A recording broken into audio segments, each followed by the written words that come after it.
I wish I could produce a number of the women I know who've had an interrupted slumber, or the ones who felt they couldn't hit the clubs on the weekend, or even walk home from work once daylight turns to evening.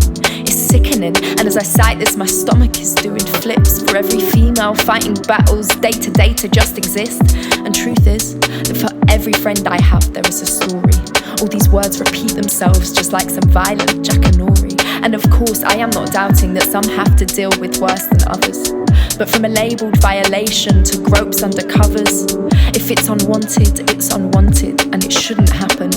No clothes can pose an invitation for people to grab them. Cause all I've learned so far in life is things I cannot do if I'm to keep my body safe and sanity too. Because we cannot ask some men to keep their hands to themselves, and so we have to check ourselves so as not to ask for their help. Can't fall asleep in the same room as one of your male friends, cause if you slept together years ago, he'll try it again. And cause you used to say yes, your no is now invalid. You'll have to try and stop his hands from grabbing pants if you can manage. Then the very next day, he'll act like nothing's happened. And because you're moody with him, it looks like you're the savage. So no one knows, not even him, that he has done some damage. And you get labelled as some psycho bitch with too much baggage. And teenage girls can't wear a bra to class without a vest, because it's distracting to the lads when they're taking their tests. The rest stems out from here as it's indoctrinated into every gender that one's better whilst the others hated. And if they had to change what they could wear to school, well, then they have to change it now, because then theirs are the rules.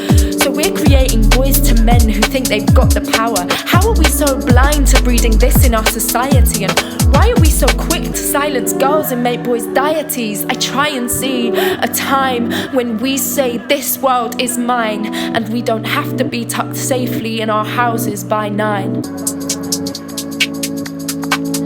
Cause I've had friends apologise and say the reason they're late is cause a man was right behind her, so she quickened her pace. He started catcalling and whistling, so she went the long way. Have to surround ourselves with lights and cars so we can feel safe. Cause even if we're walking round the place that we call home, we cannot feel at ease if we are walking round on our own. And when you're young, you think these feelings will be gone when you're grown, but really they intensify with every story you're shown.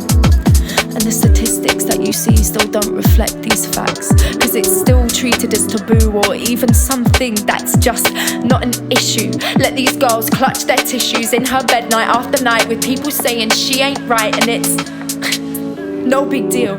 What's she whinging for? She slept with plenty of other people before, so this ain't different just because he had her pinned to the floor and she lost strength to keep resisting, so he kept taking more. Not every man I've ever met presents this evil, but every female has a story, so the balance is unequal. For all the men out there who show respect, I feel like I should thank you. Please take a minute to imagine how that feels. Can you? Cause really I feel like respect should be a given, but with the current state that we're in, respect starts to feel like a gift, and that's not right. No, that is not the way it is supposed to be. For all the girls out there who ever thought that change was just a dream, forget boys will be boys. Let's hold them all accountable. Let's educate the world, cause this behaviour ain't allowable. We are strong. You make me proud to be a woman. So let's stand together, strong and proud, even though they said we couldn't.